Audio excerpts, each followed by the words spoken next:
Salut tout le monde, bienvenue au Balado hors piste, à ce nouvel épisode en fait du Balado hors piste qui est un podcast qui s'intéresse au parcours des intervenants plein air puis de tout ce qui touche au domaine professionnel du monde du plein air. Pour ceux qui ne me connaissent pas, si c'est la première fois que vous écoutez un de nos épisodes, moi c'est Lou Lamar. Je suis d'ailleurs étudiant en intervention plein air ici à l'UQAC. Puis je suis un des deux animateurs du balado. J'anime en compagnie d'Elisabeth Morin, que vous allez entendre juste un petit peu plus tard là, dans le reste du balado. Il faut juste être un petit peu patient. Donc aujourd'hui, on reçoit Marc-André Galbran. Marc-André, il porte beaucoup de chapeaux. En fait, c'est un profil assez diversifié comme la plupart de nos invités, là. C'est notamment le directeur général de Contact Nature. Il a aussi travaillé beaucoup avec les Premières Nations. Il a travaillé pour la Fondation Sur la Pointe des Pieds. C'est aussi un chargé de cours à l'UQAC pour le cours de tourisme et écotourisme. Bref, il fait beaucoup d'affaires, donc c'était très intéressant de le recevoir aujourd'hui. Fait que sans plus attendre, on vous laisse aller écouter ça pour la suite du balado hors piste. Bonne écoute!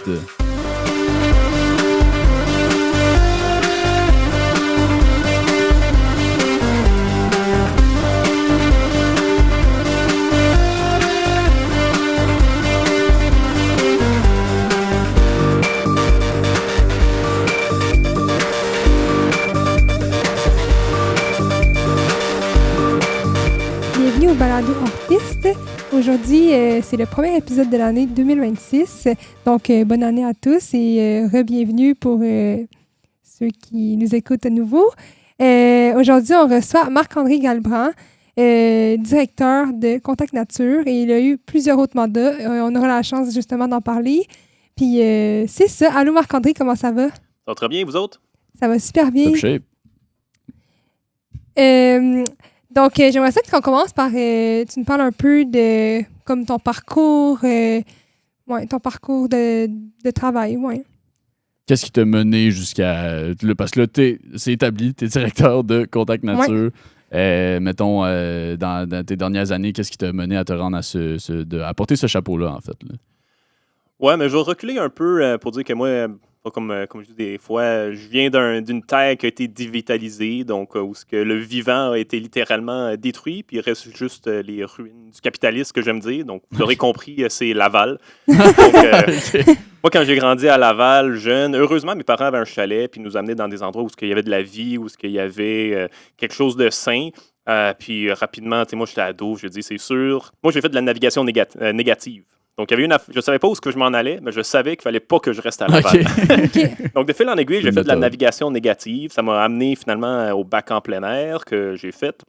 Et rendu au bac en plein air, j'avais vraiment l'envie d'apprendre à habiter la terre, un territoire, d'une manière plus respectueuse, sans être dans une dynamique de croissance pour la croissance, puis d'être pressé d'aller nulle part, comme diraient les cowboys fringants. Donc, ça m'a amené à commencer à aller avec, je me suis dit, les peuples, les humains qui ont su habiter sur un territoire en la respectant pendant des milliers d'années. Je me suis dit, je vais aller voir le Centre des Premières Nations Nikanté. Je suis allé là-bas pour essayer de travailler un peu, voir ce que je pouvais faire pour les aider. Je vais me dire que l'univers a conspiré contre moi. Il n'y a pas de coïncidence, c'est juste des rendez-vous. Ça s'est adonné que le docteur Stanley Volant est arrivé exactement en même temps, puis il cherchait de l'aide pour partir sa grande marche Innu-Meshkenou, une marche de 6000 km à travers l'ensemble des communautés autochtones du Québec pour rallier et porter un message d'espoir. Donc, j'ai commencé à faire un stage avec Stanley Volant. J'ai organisé pratiquement toutes ces expéditions. Et de fil en aiguille, j'ai continué à faire un peu de la navigation négative. Donc, je voyais des choses que j'aimais dans le plein air, dans le tourisme d'aventure, l'écotourisme, d'autres choses que j'aimais pas. Après avoir beaucoup travaillé avec les Premières Nations, donc les Atikamekw, les Anishinaabe, les Inuits, les Mohawks, je me suis rendu compte que la connaissance du territoire, comment habiter un territoire, c'est important pour moi. Et donc, d'un côté personnel, je me suis auto-construit, puis je me suis installé dans un éco-hameau à la baie. Puis j'ai décidé aussi d'aller à Contact Nature, où c'est vraiment un rôle plus de gestionnaire de territoire. Aujourd'hui, nous, on fait de la gestion intégrée, harmonisée, le milieu naturel, pour favoriser le bien-être collectif. Donc, je me vois vraiment comme un médiateur, comme un interprète du territoire, avec une vision plus globale des choses, de comment avoir des usages qui sont respectueuses. Des fois, j'aime dire que ça manque d'incohérence parce que on est quand même dans un système où on ne peut pas tout contrôler. Les cohérences, j'aime ça. Ouais. Ouais, c'est beau. Mais voilà, donc ça m'a amené à être directeur général de Contact Nature. Par le passage, j'ai travaillé un peu à la ville de Saguenay. J'ai travaillé à la Fondation sur la Pointe des Pieds également. Donc le volet social était toujours là. Puis de fil en aiguille, là, ça fait bientôt 10 ans que je suis à Contact Nature, mais je suis aussi sur le conseil d'administration d'Aventure Écotourisme Québec, où je préside le comité d'accès au territoire et le comité développement durable. Je suis aussi sur comme le conseil d'administration de Pouamoun-Meshkenou, qui est la fondation du Dr Stanley Volant, où je suis responsable d'organiser les expéditions Mamo-Nikanteto. Donc, c'est des expéditions sur le territoire pour la vérité et la réconciliation entre les premiers peuples et les allochtones du Québec. Je suis aussi sur le conseil d'administration de Saumon Québec pour vraiment avoir une approche différente, globale par rapport à la gestion des ex-saumons au Québec, des ex-saumons où on sait que la population de saumon ne va pas très bien, donc des enjeux assez majeurs à ce niveau-là. Le saumon, un peu comme le beluga ou le caribou, qui est quand même un animal emblématique, où la relation est très forte avec les Québécois depuis des centaines d'années. Et voilà, donc à ça, je m'implique dans plein de choses. Et c'est un peu mon parcours, puis où est-ce que ça m'a amené, si je vais très rapidement. Ouais, c'est déjà bien rempli. Oui, t'as un beau bagage, comme profil, ouais. Moi, je me demande, là, parce que là, c'est ça, on embarque dans Contact Nature. Concrètement, exactement, c'est quoi que ça fait, en fait? C'est quoi exactement Contact Nature, en fait? Là? Ah oui, c'est une bonne question. Ouais, Contact Nature, mieux, pour tout le monde. Oui, c'est ça. Nous, on sait c'est quoi, mais là, on est comme oui, Contact Nature, mais ouais. Contact Nature, on est vraiment je veux dire, un acteur pivot où historiquement, c'était 2 OBNL qui sont partis des gens de la place. Donc, d'un côté, il y avait les gens qui voulaient partir le centre plein air Bexy, qui était un endroit où, justement, j'aime dire que c'est un peu comme, il était en ruine du capitalisme, où il y avait un barrage qui a été abandonné, un milieu absolument magnifique. Puis là, des gens de la place qui ont dit, tant qu'à avoir un site industriel abandonné, un peu comme la pulperie, mettons, on va essayer de faire un centre plein air. Donc, ils ont aménagé des sentiers, tout avec des bénévoles. Ça a commencé en 72. Puis ça a vraiment bien avancé. La bâtisse a été construite par des bénévoles aussi, puis ça a bien roulé. Puis finalement, à bout de souffle avec des bénévoles, ils ont réussi à avoir des petites subventions, à essayer d'être viables économiquement. Puis en 2006, ils ont fait faillite. Parallèlement à ça, il y avait aussi une autre démarche qui était celle de l'Association des pêcheurs sportifs de la rivière à Mars, qui était la même chose. C'est donc la rivière à Mars, qui était une rivière à saumon, dévitalisé à cause des différents barrages qu'il y avait eu, à cause de la drave de bois. Là, il y avait des pêcheurs qui ont vu qu'il y avait des saumons qui essayaient de remonter la rivière. C'est une rivière qui avait 4, 5, 600 saumons par le passé, même plus. Puis là, il y en avait juste une vingtaine. Donc, des résidents de la place ont essayé de restaurer la population de saumons. Ils ont réussi à aller chercher de l'argent, à faire de la restauration. Mais encore une fois, la viabilité économique était difficile, portée par des bénévoles. Moi, un des premiers présidents à qui j'ai rencontré, il me disait que lui, le lundi matin, il allait à la machine à Pepsi, puis il vidait l'argent de la machine à Pepsi pour payer les employés. Puis à la fin de l'année, il était sa marge de crédit à 50 000 $ à chaque année. Donc, pour vous donner une idée, c'était quand même la précarité économique. Donc, en 2008, ces 2 organismes-là étaient sur le bord de la faillite, se sont fusionnés ensemble. Il y a eu l'achat d'un camping, l'intégration d'activités écotouristiques. Et puis c'est là qu'est né Contact Nature. Moi, je suis arrivé 8 ans plus tard. J'ai comme finalisé un peu cette fusion-là en y ajoutant d'autres activités, dont la pêche blanche, le sentier Eucher, la corporation du parc régional du lac Kenogami, qui est aussi sous notre gestion, puis une diversification d'activités là, avec beaucoup de projets scientifiques. Je travaille énormément avec l'UQAC, avec l'UQAM, avec l'Université Laval sur différents projets scientifiques, soit pour des projets de restauration de cours d'eau, comme celle de la rivière à Mars, soit pour des suivis de population, soit saumon, truite de maille, anguille d'Amérique, flétan d'Atlantique. Puis je fais aussi différents projets de recherche sur des concepts de gouvernance également du territoire. Donc voilà, donc c'est pour ça que Contact Nature, c'est un peu... ça me semble large quand même. Oui, c'est vraiment gros. C'est assez large, on touche à plein de choses. On a aussi des camps de jour là-dedans. Donc, mais c'est vraiment, on est pour moi des médiateurs, des interprètes, des passeurs du milieu pour s'assurer que le territoire puisse avoir une certaine harmonisation pour les différentes communautés d'accueil, puis communautés au sens large, donc communautés vivantes, je veux dire. Donc, pas juste les humains qui sont là, mais l'ensemble des vivants qui y vont, donc autant au niveau biotique qu'abiotique. OK. Oui, c'est vraiment beaucoup... c'est vraiment beaucoup de choses. C'est vraiment intéressant. Ouais, oui. Puis, vas-y. Puis, mettons, toi, tes tâches en tant que directeur, ça ressemble à quoi, vu que vous avez tellement comme de volets. Je sais pas comment dire ça, mais ouais. Un directeur général, c'est... Je vais juste prendre 2 secondes, peut-être juste te rapprocher un petit peu du micro. Des fois, ça un directeur général, c'est un... je fais tellement de choses, là. Je fais beaucoup de choses, mais moi, dans le fond, mon objectif, c'est vraiment de maintenir un peu une vision globale du territoire. J'ai quand même une bonne équipe, là. On est entre 15 et 20 employés permanents. L'été, on monte à 50, 60 employés. Avec les camps de jour? Avec les camps de jour, avec nos 2 campings qu'on a. Puis ça, c'est sans inclure nos partenaires qu'on a aussi, comme avec le parc régional du lac Kinagami. Donc, moi, c'est vraiment de donner une vision, de ramener les gens. Tout ce qu'on entend par du leadership, c'est beaucoup ça, mon rôle. Puis d'être aussi un médiateur entre les différentes parties prenantes. Il faut comprendre que, si je donne juste l'exemple de la pêche blanche à la baie, c'est majeur. Si on parle de 80 000 jours visites, c'est environ 12 000 personnes différentes qui vont venir. Moi, quand je travaille avec la pêche blanche, oui, j'ai mon équipe, mais le gros de mon travail, c'est de travailler avec la municipalité, avec Pêche Océan Canada, avec le ministère de l'Environnement, avec la Garde côtière, avec Rio Tinto, avec la MRC du Fjord, puis après ça, avec le Musée du Fjord, avec l'UQAC pour les projets scientifiques. Donc, je deviens un peu un acteur pivot. Le genre de... C'est un peu dans le processus. Je suis comme la personne qui a cette vision-là, qui est rassembleur, puis qui met les garde-boue pour les valeurs aussi. Parce qu'à un moment donné, quand tu es tellement diversifié, tu peux t'y perdre un peu. Puis moi, je veux m'assurer que les choses restent cohérentes dans la mesure du possible.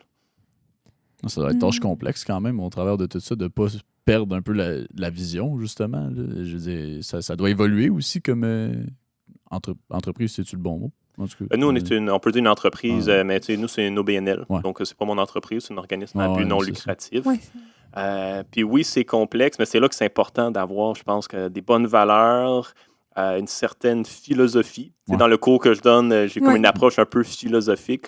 Parce que quand on a des décisions, moi, c'est quand il y a des décisions difficiles à prendre, c'est là que j'arrive avec, justement, c'est quoi nos valeurs, c'est quoi les grandes lignes directrices qu'il faut suivre.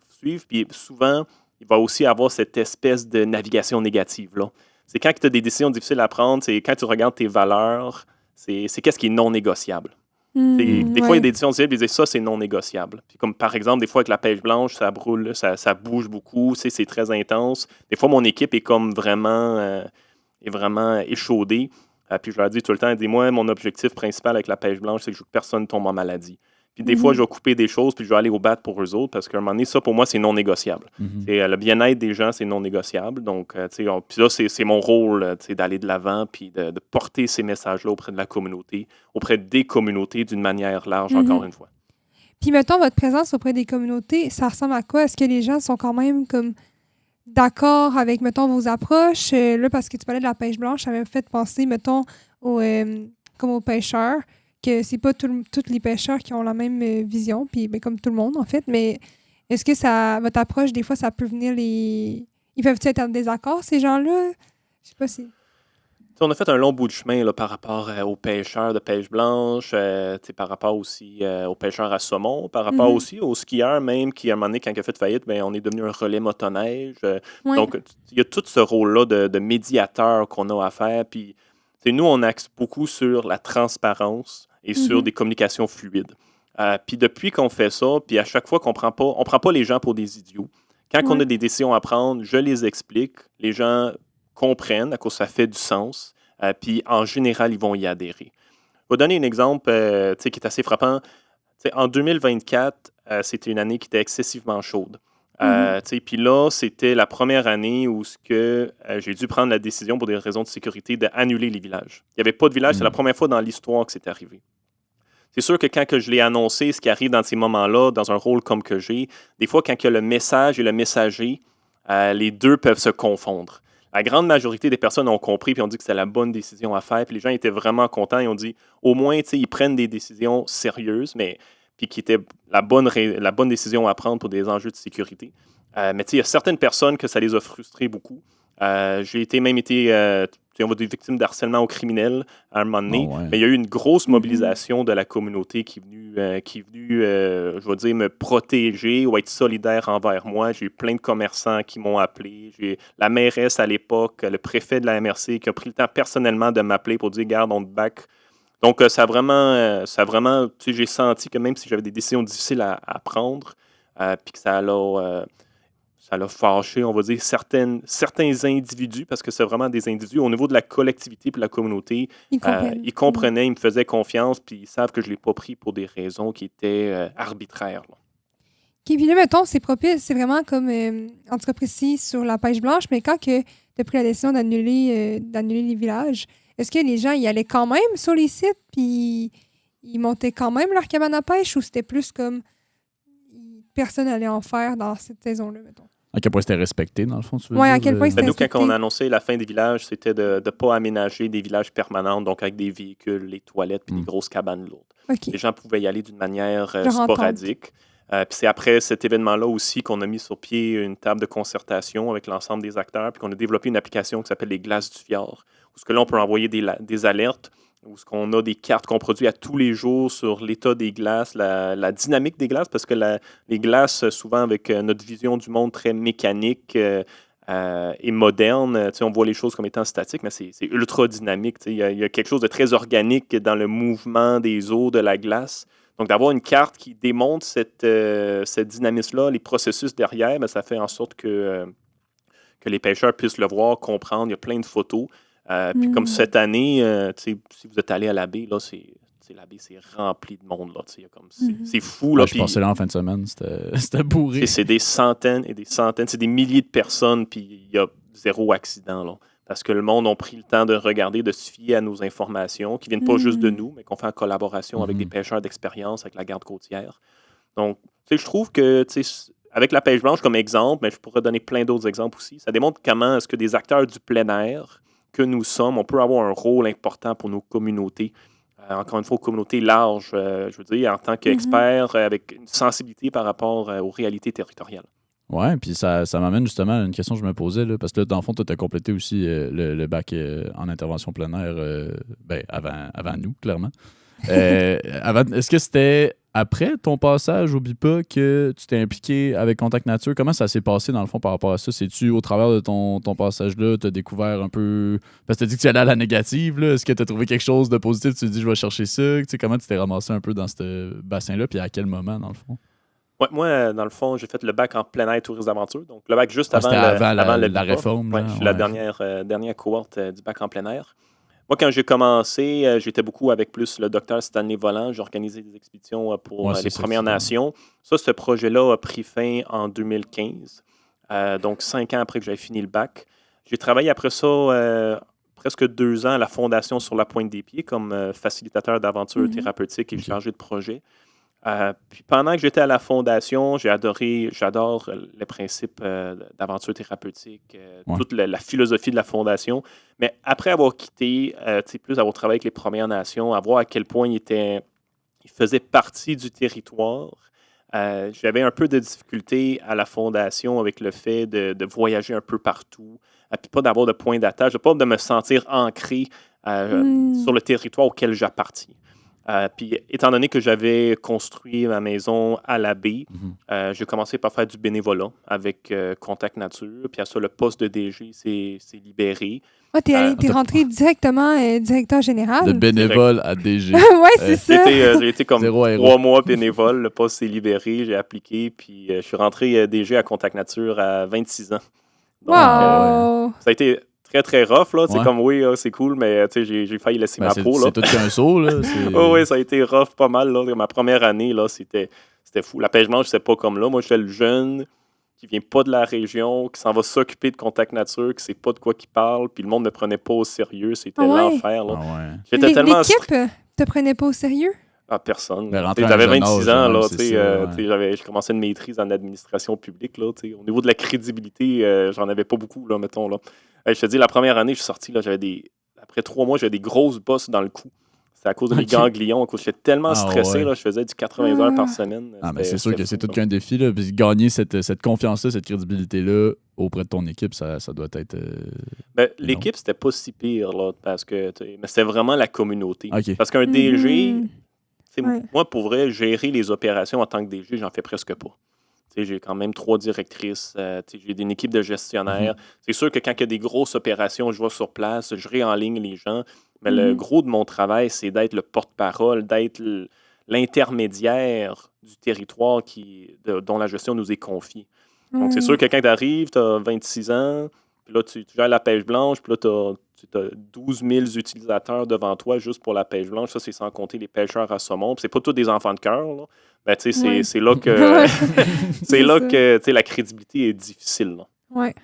OK. Puis là, tu as mentionné ta maîtrise que tu as faite. Rappelle-moi, c'était quoi ta maîtrise exactement? Moi, j'ai fait une maîtrise en administration publique. OK. Puis c'était au travers de toutes ces implications-là que tu avais déjà?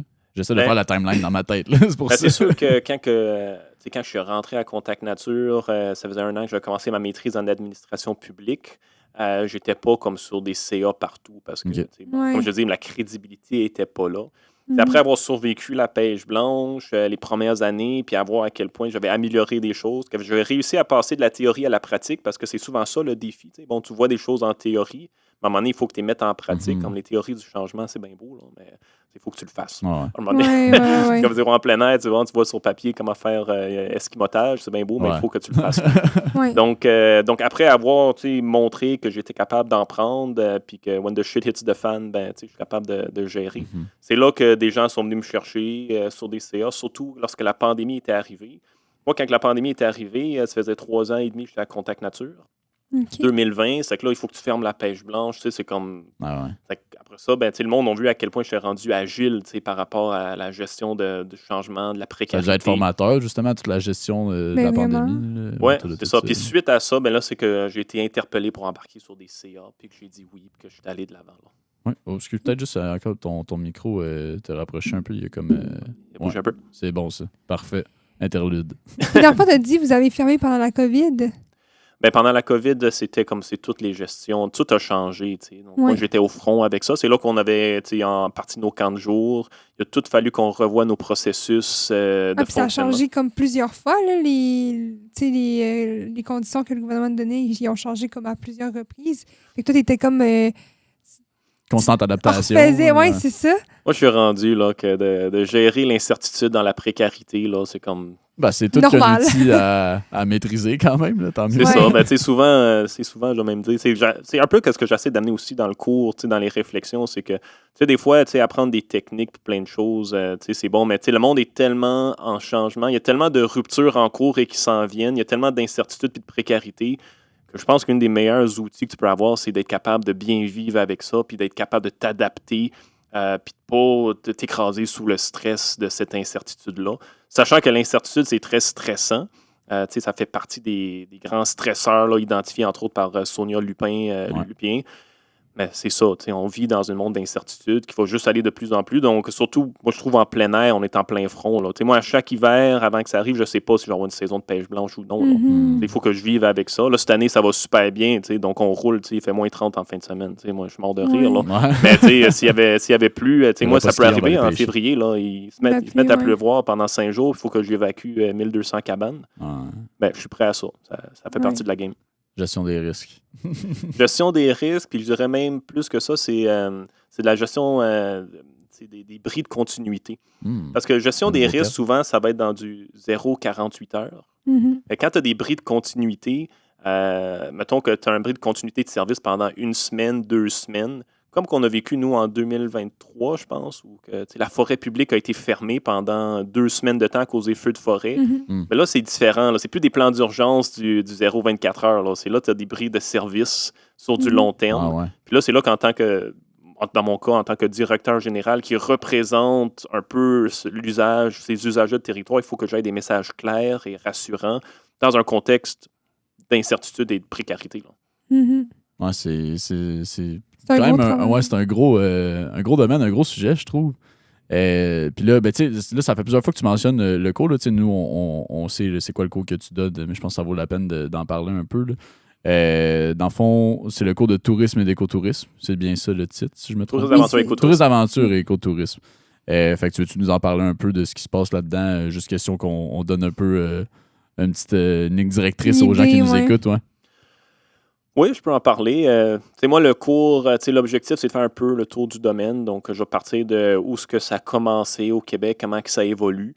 Puis après ça, je lui amène quand même ma couleur à moi avec les expériences que j'ai, en faisant pas de mensonges, en faisant pas à semblant que tout va bien et que ça va continuer à bien aller pendant 20 ans encore. Là. Moi, j'estime qu'il y a vraiment des enjeux majeurs pour le domaine, que le domaine doit se renouveler, que l'industrie du tourisme, c'est une industrie en général qui est assez sale et salaud, qu'il faut faire attention parce qu'il peut y avoir du bien, mais d'une manière générale, c'est une industrie qui a dévasté beaucoup de peuples et de cultures. Donc, je ne veux pas faire semblant que ça n'existe pas. Donc, ça se veut un cours avec des notions avec un regard un peu philosophique sur notre industrie, sur les bons côtés, les mauvais côtés, puis amener les étudiants à réfléchir en profondeur sur où est-ce qu'on peut s'attendre à aller, puis quel rôle que les gens du plein air peuvent avoir pour la suite des choses. Ouais, c'était. En tout cas, moi je l'ai complété l'année passée. Toi, t'as juste eu 2 cours encore, Juliette. Oui, j'ai eu 2 cours. Ouais. Puis c'était pas mal, justement, l'évolution qu'on a parlé du tourisme puis de l'écotourisme. Mais je me rappelle que j'avais trouvé ça vraiment. En tout cas, c'est super intéressant, justement, de voir un peu ton point de vue, mais comme les côtés un peu plus dans l'ombre, en fait, de ce que de tout ce qui est dans le plein air, des fois qui peut être négatif, là, justement, avec les points que tu apportes. Toi, mettons, quand tu regardes l'industrie du plein air dans le futur, dans l'avenir, que ce soit culturellement ou avec les changements climatiques, comment t'es-tu en mesure de me dire un peu comment tu vois ça, genre, comment tu vois ça arriver, mettons? Oui. On a tendance en général d'essayer d'avoir des visions de standardisation, de globalisation, d'uniformication de pratiques. Mais moi, j'ai l'impression que ça va, c'est chambranlant un peu. C'est beaucoup basé sur, on va dire, la continuité du tourisme international, en disant qu'on va trouver des techniques pour que ça soit moins polluant et tout ça. Moi, je ne crois pas trop à ça, là. Moi, je pense que éventuellement, ça va être voué à changer, puis il va y avoir ce que certains anthropologues ou sociologues aiment dire des patchs. Donc, ça veut dire qu'il va y avoir comme un morcellement de manière de faire, de manière de voir les choses, puis il va y avoir des patchs, comme des patchs de pantalon, ou des mini-endroits où il va y avoir, oui, certains concepts, mais des manières de faire propres à un milieu, ancrés dans des réalités territoriaux propres à cet environnement-là. Puis j'aime penser que ce que je fais à Contact Nature, c'est un peu ça.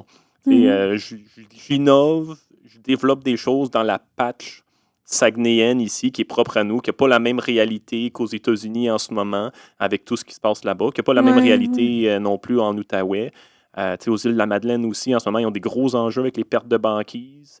En Gaspésie, ils ont des gros enjeux pour le ski hors-piste avec des difficultés d'accès au territoire à cause du caribou forestier.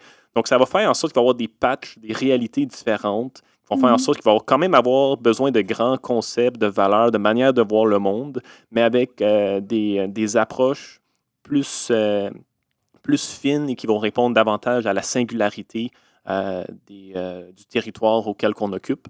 Puis je pense que ça va prendre éventuellement des gens, probablement de toutes sortes de monde, mais entre autres des gens du plein air avec une sensibilité au niveau des réalités territoriales qui vont pouvoir, comme je pense aux gens qui naviguent le fjord depuis 30 ans, c'est plus pareil il y a 30 ans à aujourd'hui. Même moi, au niveau de la pêche blanche, ça fait 10 ans que je suis là, c'est pas pareil. Là. Ça a tellement évolué vite, puis personne ne pouvait me dire comment que ça allait aller, mais j'avais cette sensibilité-là par rapport au territoire qui m'a permis de jouer mon rôle d'acteur du plein air et d'acteur du milieu. Puis mettons, de façon utopique, on va dire, ce serait quoi l'avenir comme du plein air au Québec? Tu l'as dit un peu, mais concrètement, mettons. Ben, moi, je pense qu'à un moment donné, il va falloir atterrir. Là, on a comme des fois, on vole. C'est drôle, c'est un des livres que je suis en train de lire en ce moment aussi. On monte en altitude, on a des visions globales du tourisme durable, du tourisme génératif, puis le tourisme ci, puis le tourisme ça, mais d'une manière de globalisation, mais ça reste justement un peu utopique, je trouve, déconnecté du sol. À un moment donné, il va falloir qu'on atterrisse, qu'on regarde les choses telles qu'elles sont, qu'on se rende compte que on est des vivants terrestres qui dépendent de d'autres vivants terrestres, qu'on ait des visions du monde qui sont un peu différentes, puis qu'on se ramène un peu à les pieds sur terre, puis qu'on qu'on ait une approche, peut-être avec une vision globale, mais avec des actions qui vont être plus locales. Puis en tenant compte des autres, de la communauté biotique et abiotique auquel on est intégré, dont on fait partie et dont on dépend. OK. Donc là, j'essaie de suivre. Là. Avec mettons, les solutions qu'on trouve aujourd'hui, ce serait vu plus comme une patch, puis qu'il faudrait plus retrouver, je sais pas, des solutions, je parle aux enjeux auxquels on fait face en termes de, mettons, changement climatique ou quoi que ce soit. Là. Dans le fond, toi, tu penses qu'on est un peu sur une genre de bulle, puis qu'il faudrait en revenir plus à la base, genre. Puis comme, j'essaie de retracer, je suis pas sûr d'avoir tout compris, dans le fond. C'est pour ça ton... Ouais, c'est un peu philosophique. Ouais, ben c'est ça. Non, mais je veux comprendre, là, ça m'intéresse, là, c'est pour ça. Quand que je parle de patch, c'est pas comme un pansement. C'est vraiment comme il y a une réalité locale qui émerge, qui était imprévisible. Un bel exemple qui a été bien documenté, c'est entre autres, il y a un livre qui porte spécifiquement là-dessus, c'est Le champignon de la fin du monde. Puis c'est comment que le champignon Matsutake a disparu au Japon parce qu'ils ont protégé les forêts. Puis ce champignon-là, il pousse seulement dans des forêts qui sont perturbées par des coupes, par de l'agriculture et tout ça. Puis, au contraire, en Oregon, aux États-Unis, il y a tellement eu de coupes forestières que l'industrie forestière a craché. Il n'y a plus rien qui va là. Puis il y a eu l'émergence de Matsutake. Puis là, ça fait en sorte qu'il y a eu une patch à cet endroit-là, où en Oregon, où c'est complètement dévitalisé à cause que l'industrie forestière a craché. Mais là, il y a comme quelque chose qui émerge, qui est l'apparition de Matsutake, avec des gens qui vont aller les cueillir puis l'envoyer au Japon. Puis, dans le fond, il y a toujours de l'émergence de certaines choses qui arrivent lorsqu'il y a des ruptures. Il va y avoir des ruptures, puis de là va émerger des choses qui sont complètement imprévisibles. Puis de là, va avoir des acteurs. Dans le cas, quand ça va être dans des milieux, on va dire, plus naturels, mais les acteurs de plein air vont voir émerger des nouvelles réalités qui vont pouvoir décider d'intégrer puis de valoriser ou de protéger. Donc, c'est vraiment cet aspect-là de voir comment est-ce que ça va aller, comment que ça va bouger. Comme avec la COVID-19, personne ne l'a vu venir. Ouais. Ça a été une rupture de plein de choses qui a permis d'émerger d'autres phénomènes. Donc, c'est un peu dans ce sens-là que je pense qu'on a des rôles puis que ça prend, après ça, une certaine ancrage et sensibilité à des territoires définis où il faut qu'on se pose puis qu'on regarde. Puis, après ça, quand tu es globe-trotteur, c'est correct. Je pense que moi aussi, j'ai voyagé beaucoup quand j'étais jeune. Ça te permet de voir plein de choses, mais à un moment donné, tu veux t'atterrir à quelque part. En tout cas, moi, ça a été dans mon cas, moi, de vouloir atterrir à quelque part puis m'enraciner dans un territoire auquel... non pas le territoire qui m'appartient, mais que moi, j'appartiens au territoire. Oui, puis d'ailleurs, ta maison, que tu l'as mentionné tantôt, là, que tu t'es bâtie. Je sais que nous autres, l'année passée, tu nous avais présenté un peu où est-ce que tu restais. Là. Serais-tu intéressé à nous en parler un petit peu plus ici? Oh oui, ça ne me dérange pas. Non, mais je trouvais ça super intéressant, là, comment ça s'était fait. Oui, mais moi, dans le fond, quand j'étais jeune déjà, les aspects un peu de philosophie m'intéressaient. Puis quand je suis arrivé dans la région ici, entre autres, j'avais lu le livre d'Henri-David Thoreau, Walden ou La vie dans les bois, où il parlait des simplicités de la vie, puis que il trouvait ça tellement dommage. Un des affaires, il trouvait ça tellement dommage qu'aujourd'hui, il n'y a aucun, presque, à cette époque déjà, puis aujourd'hui, presque aucune personne humaine qui construit sa propre maison. Pourtant, y a-tu quelque chose de plus naturel et de simple que de construire la maison dans laquelle tu vas habiter ta vie, puis de recueillir toi-même la nourriture qui va être un don de la terre. Donc, moi, je disais ça, puis comme je dis, venant d'un territoire ruiné par le capitalisme, Laval, auquel, auparavant, mes grands-parents avaient des terres qui ont été obligés de vendre à cause que le rouleau compresseur de l'urbanisme est venu, puis ils l'ont forcé à vendre. Pour bâtir genre des immeubles. Pour bâtir des maisons super riches avec des piscines creusées. Puis ça, donc, les terres qui étaient riches, qui étaient généreuses pour la population, là, il n'y a plus rien qui est là. Donc, moi, j'ai voulu un peu reproduire ça. Encore une fois, il n'y a pas de coïncidence, il y a juste des rendez-vous. Moi, j'ai finalement été poussé par pur hasard à l'éco-hameau de la baie, que je ne connaissais pas. Rendu là, il y a plein de choses qui ont fait en sorte que j'ai rencontré une des filles des fondateurs qui étaient là. Ça s'est adonné que je l'ai fréquenté, puis ça s'est adonné que 8 mois après que je l'ai fréquenté, il y a un terrain qui était à vendre, qu'on a décidé d'acheter. Puis tant qu'à acheter un terrain, on s'est dit, on va se construire. On voulait se construire une petite affaire. Finalement, c'est devenu une maison. Une grosse affaire. C'est une maison. Puis là, j'habite toujours là avec ma conjointe, qui, elle, c'est vraiment pour moi... elle est littéralement née sur le territoire. Okay. Comme ses parents, sa mère a accouché, ses 4 enfants sur la terre, dont 2 pas de sage-femme. C'est vraiment à l'ancienne. Donc, elle, toute sa vie, elle a mangé des légumes de la terre. Donc, c'est vraiment pour moi un produit de la terre, ma conjointe. Et moi, je suis comme mais c'est beau. Ouais, moi, je suis comme la personne externe qui est venue. Puis là, on s'est agencé ensemble, puis on s'est installé là. Donc, oui, c'est une maison qui est construite avec un esprit de dire on veut que ce soit une maison avec le plus de produits qui viennent du territoire, qui idéalement serait compostable lorsqu'on va la laisser là. Donc, le moins possible d'uréthane, de produits pétrochimiques. Donc, c'est isolé avec de la paille, structure en bois. On a un foie. C'est un peu comme une hardship, finalement. C'est dans cet esprit-là. Les Earthship, c'est beaucoup avec réutilisation, entre autres, je crois, de pneus. Avec, plus dans le sud des États-Unis, dans des endroits un peu plus désertiques. Mais il y a un peu cet esprit-là de s'intégrer au territoire, des bardeaux en bois. C'est quand même long puis par moments chiant à faire. Là. Puis on cultive aussi, nos légumes. J'ai un petit troupeau de chèvres aussi. Donc, puis on a des foyers de masse. Donc, on chauffe avec le bois qu'on va prendre de la terre. Ce foyer de masse-là chauffe notre eau aussi.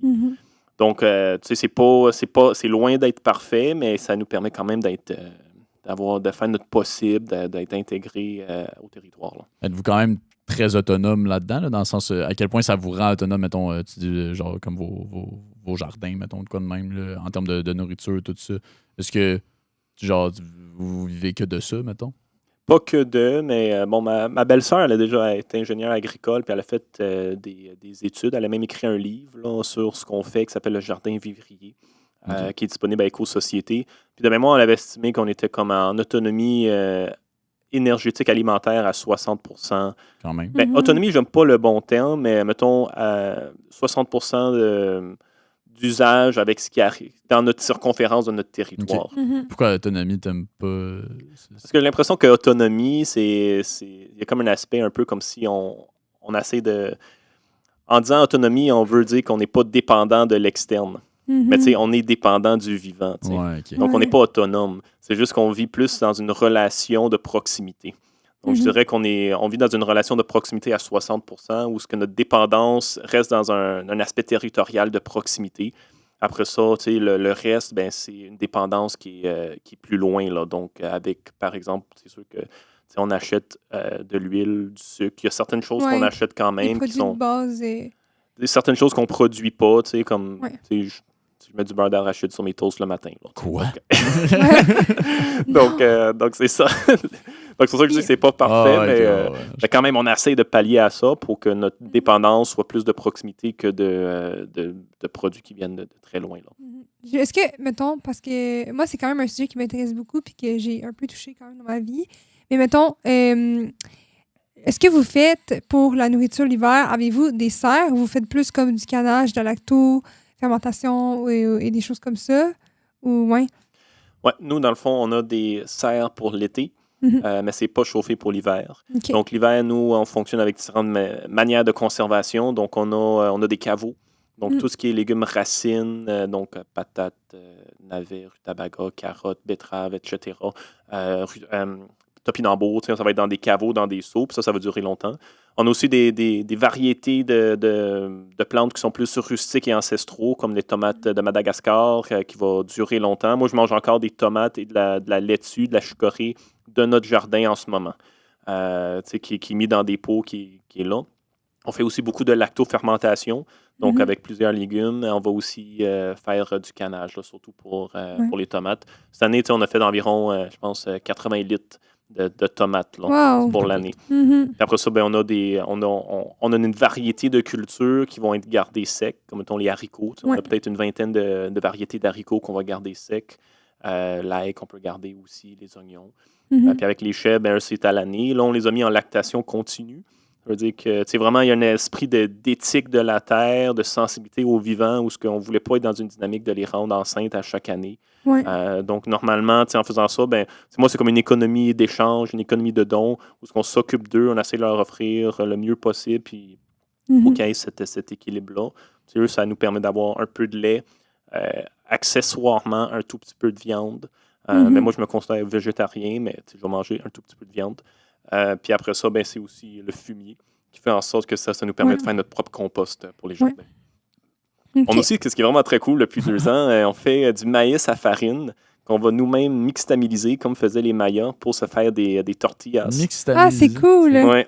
C'est la première fois que j'entends ce terme. Oui, mais c'est quand même cool parce que techniquement, le maïs à farine au Québec, on le fait pousser juste pour le bétail. Ouais. Mais parce que techniquement, le maïs à farine, quand tu le manges, quand tu le cuis comme ça, sans le mixtamiser, il est déminéralisant, puis tu n'es pas capable de bien assimiler toutes les protéines que tu peux y avoir. Donc, tandis que ceux qui ont déjà voyagé en Amérique du Sud, quand on voit les gens faire des tortillas, il y a comme une odeur de farine qui est là, mais souvent, il est mixtamilisé avant. Ça veut dire qu'il est bouilli dans de la cendre, qui fait en sorte qu'il vient reminéraliser le maïs. Ça fait en sorte qu'il y a une petite pellicule qui s'enlève puis qui devient collant. Puis tu peux faire des tortillas après. Donc ça, c'est quelque chose qui est vraiment cool. Là. Ça doit être vraiment bon. Oui, c'est vraiment bon. Mais tu sais, moi, je n'ai pas voyagé tant que ça dans l'Amérique du Sud, mais je suis allé au Mexique en backpacking quand j'avais 17 ans, là, pendant un mois. Je suis parti avec un chum. Puis, c'est ça. Puis souvent, partout que tu allais, tu avais cette odeur-là de maïs là, dans tous les restaurants. Donc ça, on a ça chez nous. Puis je trouve ça vraiment trippant là, de faire pousser notre propre maïs, puis de la mixtamiser, puis de la manger. Là. Ah, mais c'est tout en additionnant toutes les choses que vous faites chez vous, je veux dire, ça doit prendre du temps là, à faire toute la gestion, je veux dire, de ça prend du temps, mais après ça, ça dépend, là, mais après ça, t'as quand même, mettons, quand que c'est fait, genre après ça, tu prends, mettons, ta canne ou tu... C'est sûr que c'est du temps, là, mais... Je parle, mettons, mettons l'alimentation, mais la gestion de la maison aussi, du terrain, tout ce que tu me décris, j'ai l'impression que ça doit... C'est sûr que c'est du temps. Là. Moi, honnêtement, si je réussis à me trouver du temps pour écouter 2 films dans l'année, c'est bon. Là, comme je n'ai pas d'abonnement à Netflix. Vous êtes toujours en train de... Ça fait partie du mode de vie. Là, c'est comme... c'est là où je voulais en venir. Là. C'est un mode de vie, c'est ça. Déjà, ma blonde, elle n'a pas d'emploi, c'est qu'elle est à la maison pour... pour s'occuper. C'est comme son emploi, c'est ça. C'est d'être à la maison, la terre. Parce qu'on a des chèvres, mais on fait aussi notre propre foin. Puis notre foin, on le fait à la faux. À l'ancienne. On n'a pas de machine. On essaie d'être le plus low-tech possible. Là. Donc, on a des faux. Donc ça, il y a comme toujours quelque chose à faire. Mais moi, j'aime ça. Puis, je suis déjà allé, la dernière fois que je suis allé, c'était peut-être avant la pandémie, il y a 5 ans. Puis, comme je suis allé au Valinois faire du ski. Parce que quand j'étais jeune, je venais d'une famille très conventionnelle. Où c'était ski alpin à toutes les fins de semaine. Ça, puis, moi, aujourd'hui, c'est comme tu évolues dans le cerveau, il y a de la neurogénèse qui se fait si tu le pousses. Moi, après ça, aller en ski alpin, une fin de semaine, être assis la moitié du temps dans une chaise, à entendre de la grosse musique, j'ai même plus de plaisir à faire ça. Comme, je suis là, puis j'ai comme juste le goût d'être chez nous à fendre du bois ou à faire des choses. Puis, j'ai un garçon de 4 ans avec qui on passé, j'ai des chiens, comme c'est vivant, puis tu te sens intégré au territoire là, en faisant partie. Là. Non, mais tes intérêts ont clairement évolué et changé de place, disons. Oui, c'est sûr. Ben oui. Moi, parce que là, ça avance déjà assez rapidement. Là. Oui, ça avance vite, oui. Ouais, j'ai comme plein de... j'aurais plein de questions sur ton mode de vie, mais en même temps... mais en même temps, c'est moins l'essence, je pense, du podcast. Peut-être. Ben, en tout cas. Mais c'est peut-être moins l'essence, mais... Ça a sa place quand même. Ce que je peux dire, c'est qu'on glisse vers ça. Mais moi, je constate beaucoup de personnes dans le domaine du plein air qui ont ces questionnements-là. Ça les intéresse, puis comme mes voisins, eux, ils ont parti de micro-ferme, c'était du monde de plein air avant, mais qui ont glissé vers ça. C'est un milieu qui un peu interrelié, j'ai l'impression. Mais je pense que les valeurs des gens qui vont en plein air, souvent, peuvent rejoindre les valeurs des gens qui vivent de ce mode de vie-là à un certain niveau. Oui. Fait que, en se croisant comme ça à un certain point, il y a de l'intérêt quelque part. Puis Puis les deux ont comme un peu la volonté de... Mais ça dépend après ça, c'est quoi, vers où tu travailles. Mais mettons, comme moi, j'ai ma belle-sœur qui travaille sur une ferme maraîchère, une petite ferme maraîchère à Québec. Puis elle, c'est un peu, son envie d'être dehors, son envie de faire une action pour l'environnement concret, d'être ancré au territoire, puis de se nourrir finalement un peu du territoire. Ça vient un peu rejoindre, je trouve, aussi comme le plein air. Là. C'est comme tu dis, finalement, c'est les valeurs, mais ouais. Je trouve ça super... Et puis moi, dans mon cheminement dans le plein air, j'ai évoqué le mot décohérence. Moi, un moment donné, dans mon cheminement, surtout avoir travaillé avec les Premières Nations au début, c'est le fait de partir en expédition, de prendre, mettons, des avions, des hélicoptères ou des véhicules, avoir une consommation énergétique très élevée, puis après ça, être en expédition avec des équipements à base de pétrole, dans des tentes, des sacs de couchage. À un moment donné, j'étais là, puis je suis comme sur le bord de la Magpie, puis je dors dans une tente, puis je bois dans une gourde d'eau en plastique. Il y a comme cet aspect de... on est en plein air, mais on fait tout pour être déconnecté du vivant, pour se protéger de ça. Puis ça, c'est quelque chose qu'il n'y avait vraiment pas quand j'étais avec les Premières Nations. Quand j'étais avec Stanley Volant, puis que ce soit les Atikamekw ou les Anishinaabe, on dormait en tente prospecteur. Tente prospecteur, c'est sur des tapis de sapinage. Puis eux, leurs vêtements, c'était en coton. C'était tout le contraire de ce qu'on voit, de ce qu'on devrait faire. Eux, ils faisaient ça. C'était en coton, en laine, des bottes en mocassin. On dormait en tente prospecteur. Mais il y avait quelque chose qui me manquait, cette connexion-là directe avec le vivant. Donc moi, c'est un des éléments que je trouvais qui manquait, qui me tordait l'esprit littéralement, là, qui a fait en sorte que je suis allé plus dans d'autres choses. Mais ça devait être quand même tordant, comme tu dis, pendant que tu complétais ton bac. On te montrait certaines manières de faire, puis toi, c'était plus le rapprochement puis le contact avec la nature. Je sais pas si dans tous les bacs il y a ça, mais moi, j'étais le gars qui tripait trad. Ouais. Puis moi, j'étais le gars qui tripait trad, puis souvent, mes défis, c'était j'arrivais avec comme pas grand-chose. Puis souvent, ça arrivait que moi, j'étais vraiment intéressé à cette époque-là à la trappe, à la chasse. Donc souvent, le soir, à l'automne, j'allais poser des pièges. Puis le matin, à 6 h du matin, je me levais pour aller ramasser mes pièges avant les cours qui commençaient à 8. Là, j'arrivais, puis à un moment donné, c'était drôle parce que je suis arrivé, puis j'avais comme pogné 3 castors à 6 h du matin. Là, j'appelle mon pote du bac, Steve. Je le réveille à 6 h 30. Je dis là, Steve, là, il faut que tu viennes m'aider. Donc là, on est arrivé, on a tous comme dépecé rapidement les castors. Puis après ça, on est arrivé au cours, comme, tu sais, avec plein de sang. 3 castors, ben ouais, c'est. Moi, je faisais comme ce genre d'élève-là, qui pas qui contestait, mais qui était vraiment comme, qui se posait des questions, puis qui s'enlignait vers le trad. Puis c'est pour ça que ça m'a poussé aussi vers travailler avec les Premières Nations. Pas parce que j'estime qu'ils sont traditionnels, mais ils ont cette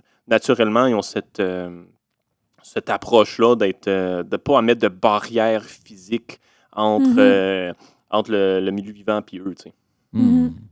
Je trouve que ça fait vraiment une belle conclusion. Je suis content qu'on ait reparti pendant quelques minutes là-dessus. Ouais. Puis là, on est rendu, dans le fond, à la question finale. Je sais pas, t'avais-tu quelque chose à dire? Non, pas du tout. Vas-y, non. Dans le fond, on a une question qu'on pose à tous nos invités. OK. Fait qu'on va t'en poser. Puis dans le fond, c'est la question. Si tu avais un conseil à donner à un futur intervenant plein air, ce serait lequel? Ça peut être... c'est ça. Ça peut être un ou plusieurs, comme tu veux. Non, un. Qui est en train de faire le bac ou qui veut faire le bac? Comme tu le sais. N'importe qui veut être dans le domaine du plein air. C'est une bonne question, puis c'est drôle, à cause je pose cette question-là à tous mes invités aussi. Tu sais, il y a différentes choses. Tu sais, je pense que dans le bac, il faut profiter du bac pour se poser des questions, aller au bout du cheminement, se demander pourquoi qu'on est là, puis se permettre d'explorer sans se mettre de frontières. Je pense que si vous voulez aller dans ce domaine-là, il faut quand même se prendre au sérieux puis aller de l'avant. Il y a plein d'opportunités. Moi, ce que j'ai fait pendant mon bac en plein air, c'est que j'allais au fond des choses. Puis entre autres, dans le cours qu'on a eu la semaine passée, André-François Bourbeau était là comme invité. Moi, je l'ai eu comme prof. Ne laissez pas l'université nuire à votre éducation. Donc, moi, c'est ça. J'ai pas laissé comme des fois des cours, des affaires. J'en ai skippé des cours pour des expériences qui m'ont beaucoup apporté, qui ont été beaucoup plus riches que moi que qu'est-ce que j'aurais peut-être pu apprendre dans un cours. Donc, je pense qu'il faut aller de l'avant. Si vous ne savez pas pourquoi vous êtes là, moi, ce qui a fonctionné, c'était de la navigation négative. Donc, je savais qu'est-ce que je ne voulais pas faire. Donc, après ça, j'étais ouvert à tout. Donc, être ouvert aux expériences, foncer, se faire confiance, se prendre au sérieux. Puis, essayer de respecter votre ADN, respecter qui vous êtes, puis votre intuition. Merci, c'était vraiment intéressant. Merci beaucoup, Marc-André. Puis, merci à toi. Merci à toi aussi, Lou. Merci à vous autres. Ça fait plaisir. On t'en reçoit n'importe quand. C'est bon. Oui, c'est ça. Plaisir. All right. Merci à tous les auditeurs aussi d'avoir été là pour ce nouvel épisode. On vous dit à la prochaine.